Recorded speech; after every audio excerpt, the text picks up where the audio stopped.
Hi there, welcome back. You're here for Career Accelerator Hacks Live. It's Tuesday afternoon, as always. It's so wintry and awful out there, isn't it? But we're going to be settling into autumn. And thank you so much for joining us today. This is my lovely guest, Caroline Tyler.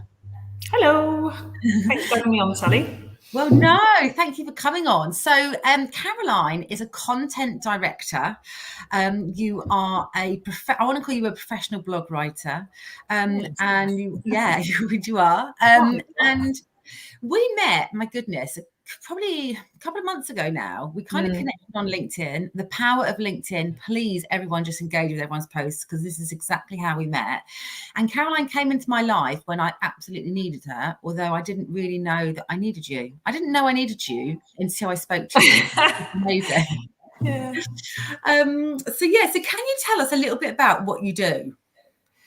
Okay, so as Sally said, I'm the content director of our company. We provide content each month to basically help businesses get their sites visible on Google, and that happens because the content speaks to a target audience. It's niche and it's specific. Your ideal client comes across it, lands at your site and says, oh yeah. Process where we pin down their brand voice first and make sure that content will work. So it's always working alongside the business owners. But yeah, we just take that headache away and improve your rankings each month.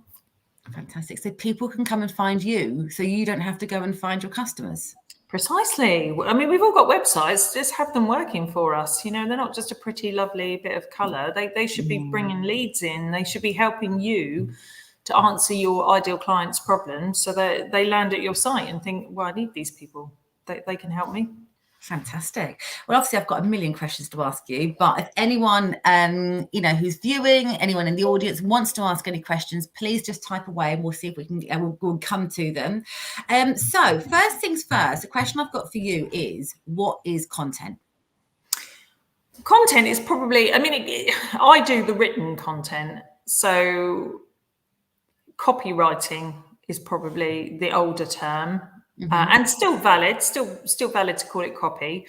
We call it content now because content can be videos, it could be, which are amazing content. It can be written content. Our business tends to focus on case studies, articles, and blogs. You know, I think a lot of people are familiar with blogs, but perhaps don't use them as a vehicle to bring business in, which is exactly what they can do. So that's what we mean by content. Our company, we focus specifically on the website, on-site content. Brilliant. And how did you get into it? What's your career history? Oh, gosh. Well, I've always loved writing, always. I think when I was younger, I remember just writing stories and telling stories and thinking, I love this. But it was like, well, are you going to be a novelist? Probably not. So it sounds like a poor person's job, even though I'd love to write a novel. But with the advent of online in the last decade or so, suddenly I realized that I've got something that can be monetized. I worked in insurance, 15, 20 years ago now, doing complaints. So I was writing to answer complaints with FSA guidance and ombudsman. So that involved a bit of research and then chronologically going through events. And then, after that, I went to university as a mature student during that. I did English and history. So I still worked alongside that. Was going to go into teaching, decided not to.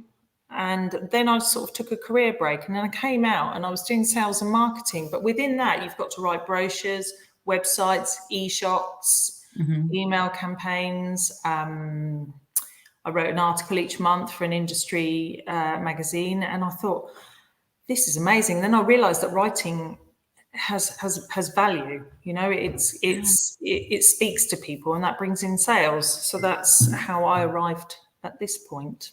That's fantastic. And I love the fact that you mentioned there, monetizing your skills. I think so many women I work with don't feel like they've got, they would just kind of take it for granted, or they would see it as a passion and not ever think that actually I can monetize that. But absolutely, you can monetize your skills. And it's fantastic that you've been able to do that and still, do something that you're so passionate about. Yeah, I think especially women, because it's not that men aren't creative, of course they are, but we're that creative side of us. It's great to get that out and express it, but it's very hard, and you find yourself wondering, what can I do? What can I do with this? What does it have value? Of course it has value. It's just pinning down in your head and other people saying, well, what you do, I need. Yeah, absolutely.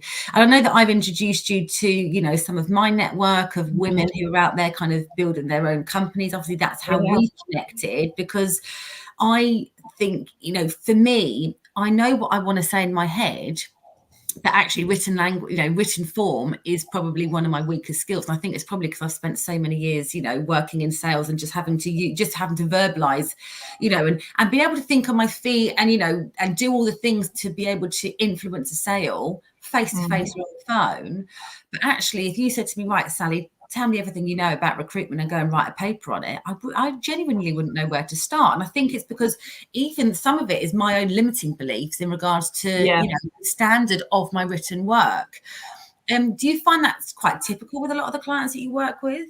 Yeah, it's completely typical. They'll say to me, almost speak in the way that you just spoke. They're really confident. Some of them maybe go into businesses and talk to people in a sales way, and they kind of interact with them in that way. They might interact with them over the phone, like you said, be really confident. And then when it comes to written, they're like, I just don't know what to say. And so, but you do it in person. All you've got to do is just translate it into writing. And they'll say, well, I don't know how to do that. I say, that's fine. You've just sat there speaking. While you're speaking, I've been writing notes. And I now know who you are, what your voice is, and what you want to say. Because that voice, that brand identity is so important, because that will underpin everything. So once I spend time with people, I know how they are as a person, what they want to say, how they want to say it, who they want to talk to. I think, like you, really, because you're underrating your writing. I saw what you wrote before I got to it. Oh, brilliant. And it was you, and you came across in every single part of that. I think it's just that, like you say, that limiting belief, or maybe it doesn't sound good enough, but it is good enough. It just maybe needs a little bit of streamlining or a little bit of teasing, and then you're there. It's brilliant. Excellent. So what other challenges do your clients come to you with? Sometimes, I mean, if you take it a step back and somebody said, oh, I need online content, they could go to, there's lots of sites out there like Fiverr, all manner of places where you could put in a title and some keywords and you can come out with some content. I think half the time the challenge that they're facing is, I don't know what direction I want to go in. Who do I actually want to sell to? I've got all these people on board, but are these the kind of customers that I wake up in the morning and think, yeah, I really want to work with them? Or are they people that are just at the moment paying the bills and you think, oh no, they pop into your inbox and you just think, oh, for goodness sake, I don't want to deal with them. So sometimes that's what we come up against. And we say, well, okay, then, well, who, if you could have your list, who do you want to work with? And they say, oh, that's easy. I want to work with, this person, this client who, pays this, all these things, and I only do this much. And we say, well, you can. You just have to start talking to them. So it's that challenge. It's the time challenge. Everybody's running a business and they're really, really busy and they just want to hand it over. And there's a lot of trust. You've built up a brand and you've built up a company. If someone's going to write like you want to depend that they're not going to say something awful or that isn't you, or you don't feel comfortable with, which is why, like I said, you could go to Fiverr but if you do, they haven't spent that time getting to know who the business is and what their brand is and who they stand for. So I'm going to say this because I'm a content company, but I'm a content company that tries to take that time initially and knows what the person's comfortable with, what content they're okay with, if they're okay sounding like that. Especially higher end, some professions, you could be in dangerous water if that doesn't sound right. Yeah, absolutely. If the context is taken out and it absolutely doesn't translate, it's just going to do more damage to your brand, isn't it? Then absolutely. And I think as well, going on to that kind of time element that you just spoke about, time is so precious, isn't it? And when you're starting up a business or trying to scale up a business, you haven't got 8 hours to sit down and go and be creative and, you know, and really kind of get yourself into the gear of doing something. I think it's like one of the perfect things to outsource quite early on. Yeah, I think as well, we've all got that one thing, and I don't know, writing's obviously not my one thing, but there'll be a list of things you've got to do, and that one you just don't want to do is just at the bottom, and you're like, I don't want to do it. It takes ages. I just don't want to do it. It's really hard. It just feels time consuming. And you end up putting it off. So then you're in this endless cycle of, I know it needs doing, but I haven't done it. And I don't know if I trust anyone else to do it. Oh no, another month's gone past, I haven't done it. Yeah, absolutely. We know in the last 18 months, everything's shifted. Everything now, you have to have an online presence, and it's not optional anymore. Unfortunately, you've got to put something out.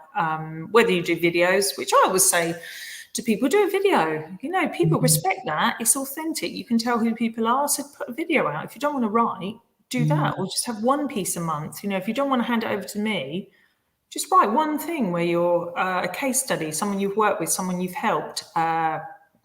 You're on location at a particular job, and you can literally speak it into your phone. That's what I do all the time, just speak. So it writes it for you. So then that shortens your time, and you've got an instant bit of content. Yeah. So yeah, it's hard. It is a difficult thing for many businesses.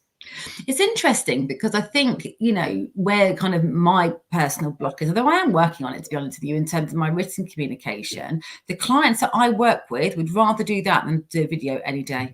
Trying to get some of my clients on camera is honestly like one of the hardest things. Yeah, you're right, actually, because I think that was probably, you know, I was resistant to that. Yeah. Just think, do they really want to watch me? Do they really want me to go on? Oh, are people going to be nauseated in their feed and think, oh no, not them? What are they blithering on about? But just think, if you're saying something that speaks to somebody and you're being real, the right person will watch it. The right customer will watch it. You've got nothing to lose. But I think it's very hard. It's very hard to move past that first barrier. I was in a mentorship where our business coach forced us to go live every week. And I think, oh, really? It's Wednesday night again. I've got to go live again. Everyone's on my feed going, please go away. But they're not. It's all in here. It's all in here. And then I just started to get messages from people going, oh, I love what you were talking about. That was really good. Oh, did you? You know, it's that surprise. So I think it's like, I don't know, abseiling, letting go for the first time. If you do one, you'd be surprised how much support you get and how it. Yeah. No, I completely agree. Yeah, I completely agree. And I think people are more encouraging now of others. You know, I don't get in any kind of, you know, hate circles or anything like that. Do you mean I don't think I've ever received any negative feedback. I tell you what, the only negative feedback, and I say negative, it was just someone having a different point of view, was a post that I put out on LinkedIn about women having to hide the fact that they're pregnant and how they're treated in the workplace. And one of the guys, it was a man who didn't want to respond to me on my feed, but took the time to respond to me on a DM and really went for it. And I just thought, fair play.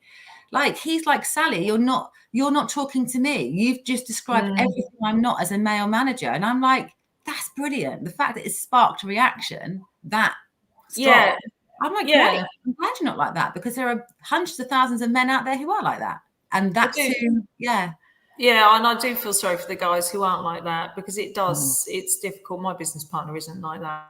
He finds it hard, but equally he recognises that people are like that. So I think as long as you're ready, and you obviously were, to receive that negativity, at least it's sparking a conversation, which is sometimes why I put kind of, what's the word?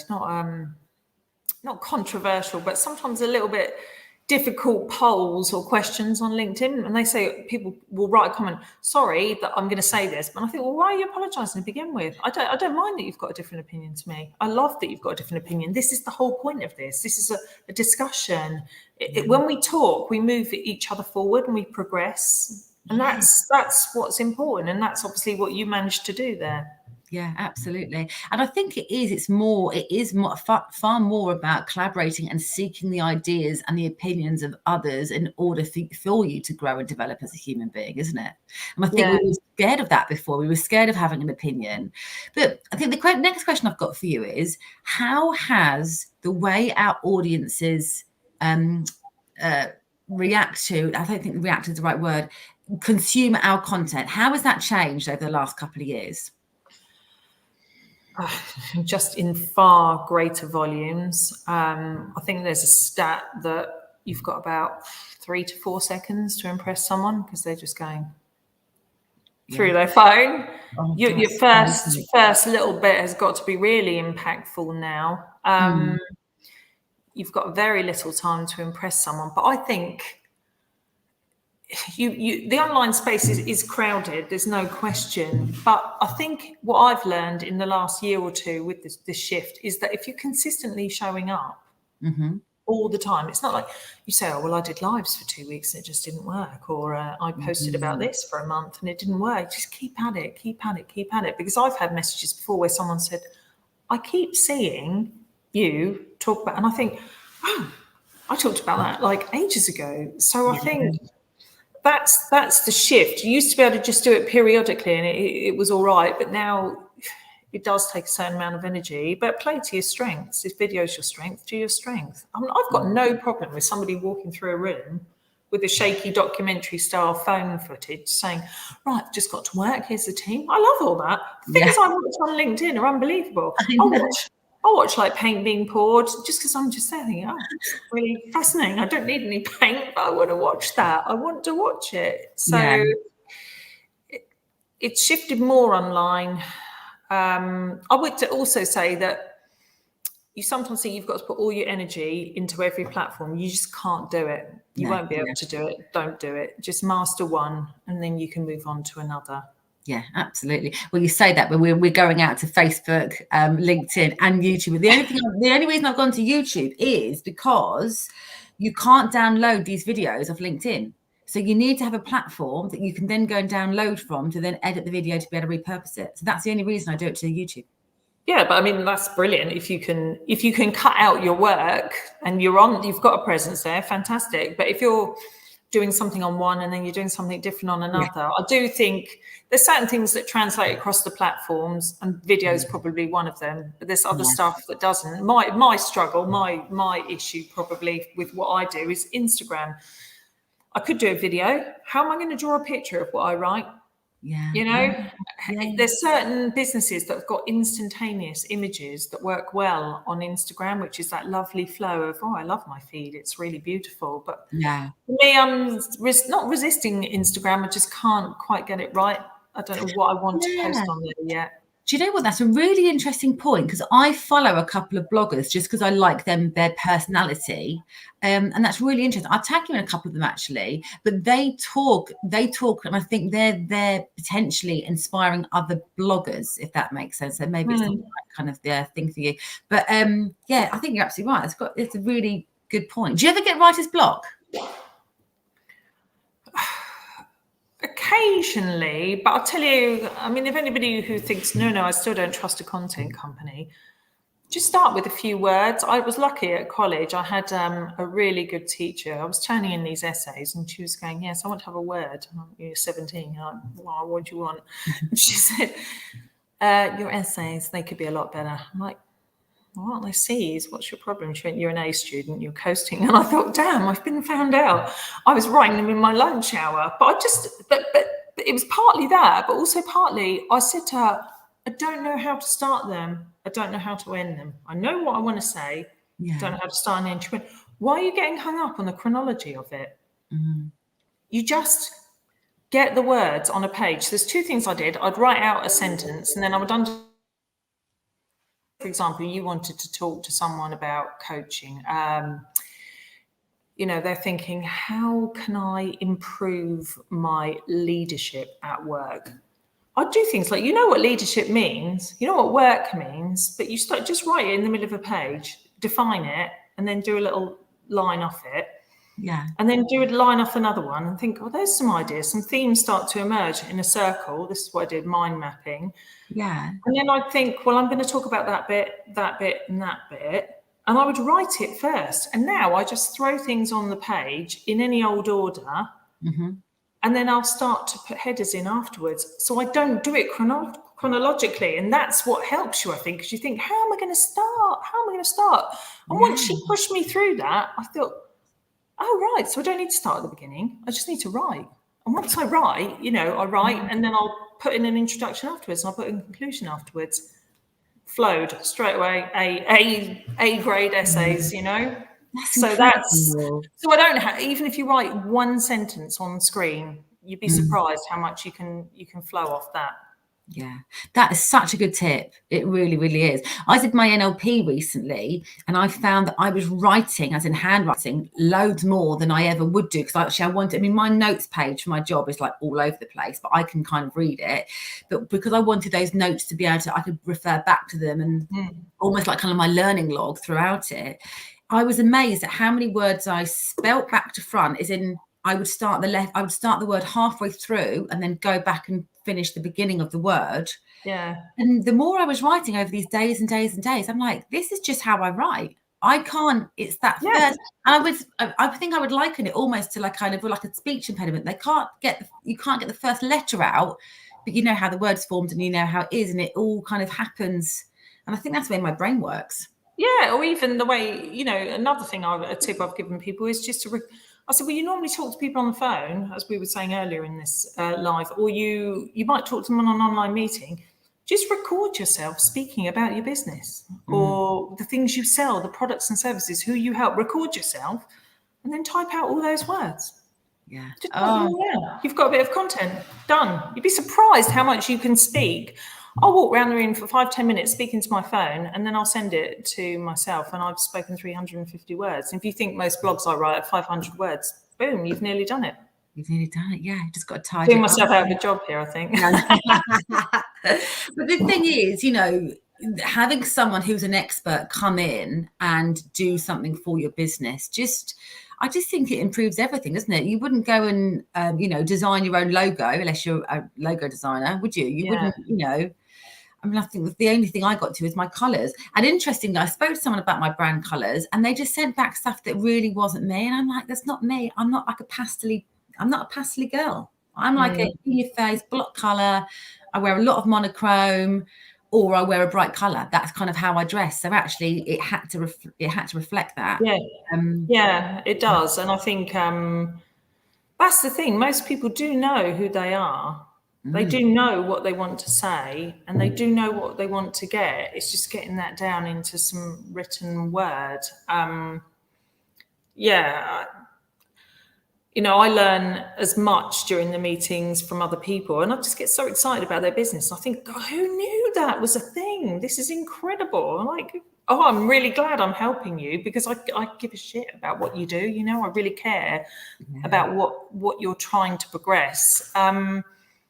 Plus, I see things that they do, on their sites or on their social media, and I think, wow, that's so impressive. So I'm always learning, I'm always developing, and I'll never think I'm the finished article, because none of us are.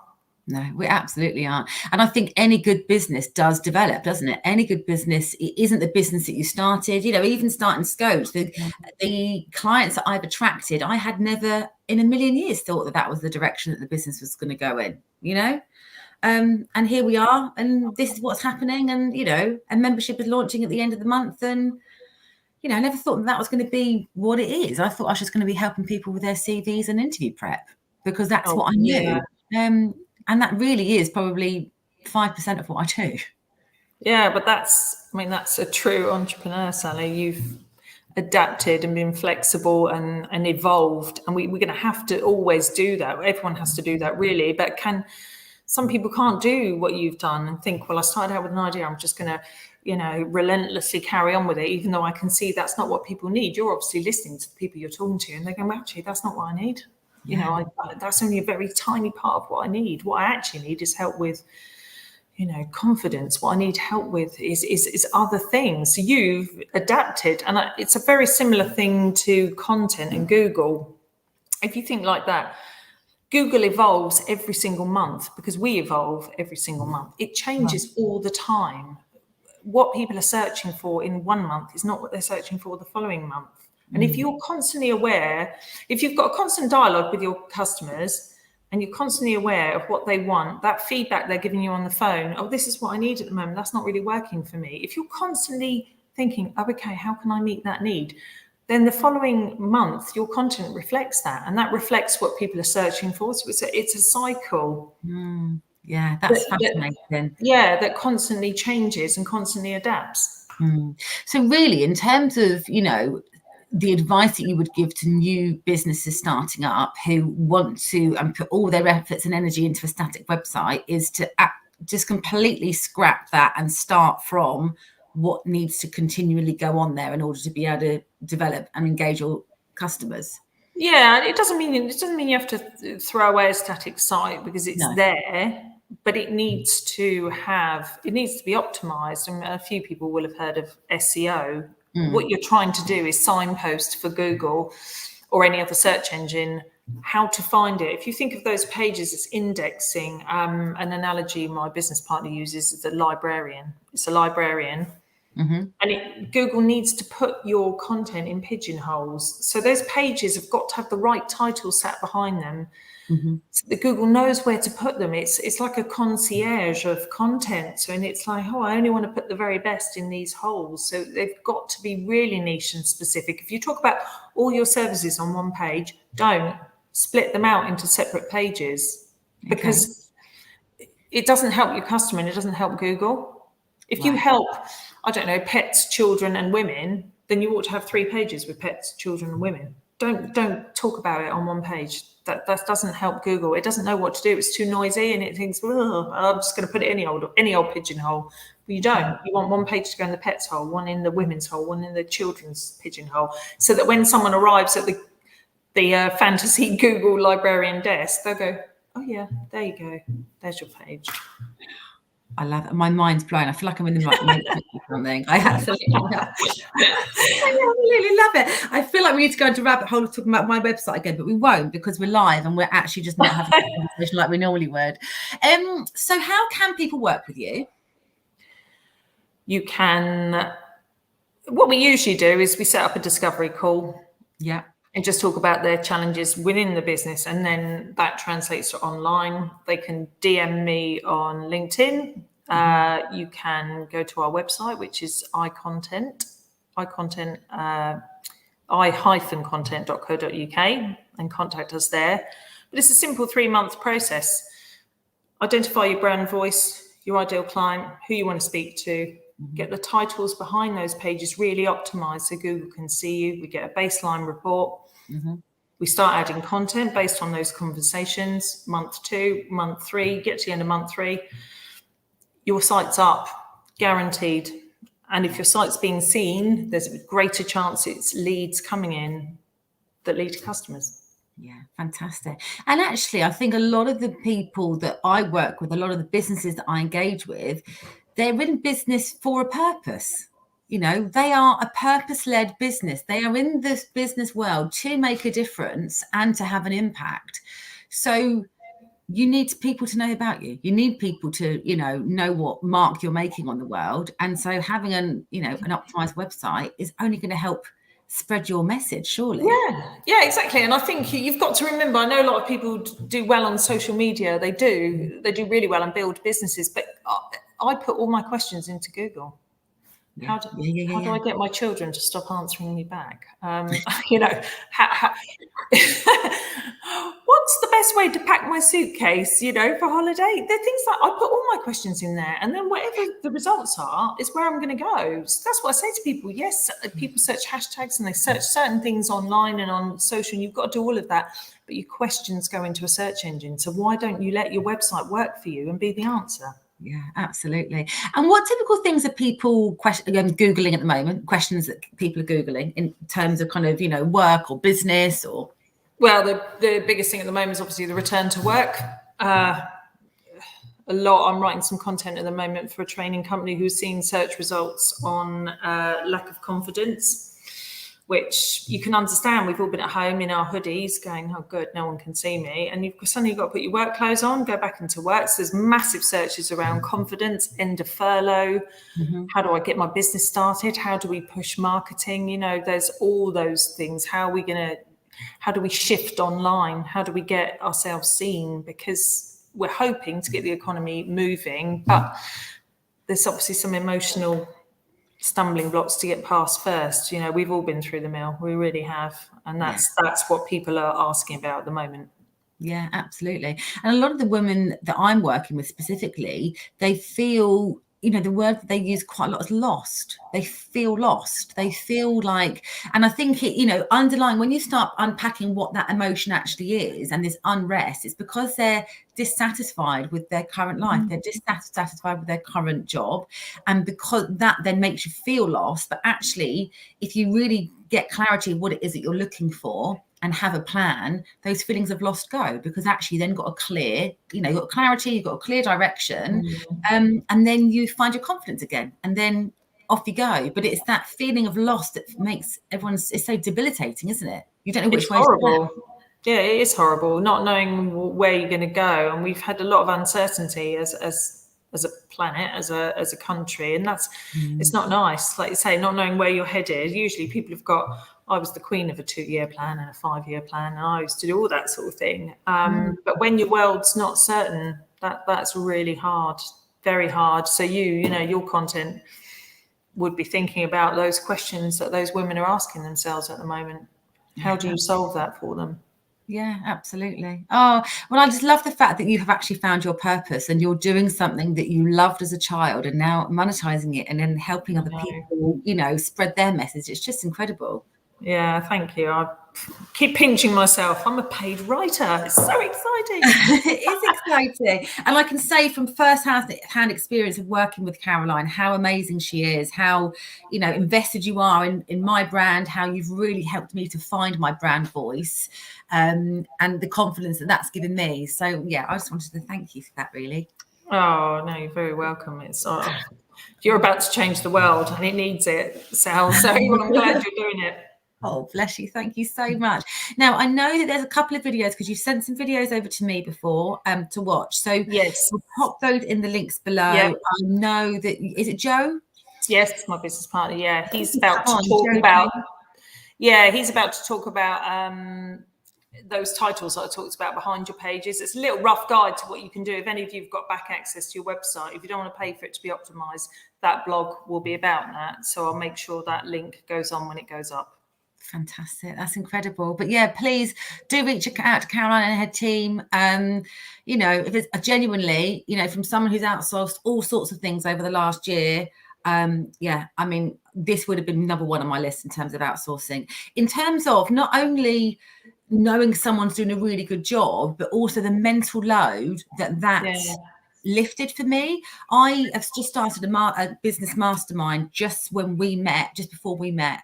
And on that, you had to almost kind of write yourself a to-do list, which was really, really overwhelming for me because there was so much on it that I needed to do. And I mean, I've got it in front of me here. There was, you know, creating, you know, marketing content, creating a blog, creating my narrative, you know, working out what my kind of mission and my vision. I knew what it was, but I hadn't formalized what it was. And there was about 7 different things. And the theme was essentially, when you came into my life, I could tick all 7 off in one go. So it's amazing what impact you have on the fringes of just creating content and what impact that can then have on the business. Yeah, because that content just becomes the voice of all of those things, you know, and it's just pulling them all together so that they're speaking out so that people can find you. So yeah, I think you're right. And I think that's what happens. As I said earlier, people come to me with one thing and I end up answering quite a few things just through a conversation and then the content. Exactly. And I feel like it really solidified who I was and reaffirmed why I was doing what I was doing, if that makes sense. Because I kind of, you know, you're just like BAU, you know, doing your thing, you know, doing this and that and the other, but actually bringing it all together was like, yeah, good, I remember why I'm doing this, you know. And I think as well, it's just a little reassurance of you're on the right path. I think this is amazing. I'm just going to do a few little things just to give that clarity, really. Yeah, brilliant. Oh, well, thank you for everything. Everyone, please reach out to Caroline and her team. They're doing a fantastic job. And watch my website. Watch you become the name. Well, I don't know about that, but we'll see. Lovely. Well, thank you so much, and have a lovely holiday. Oh, thanks. Yes, a well-needed one. Take care. Bye.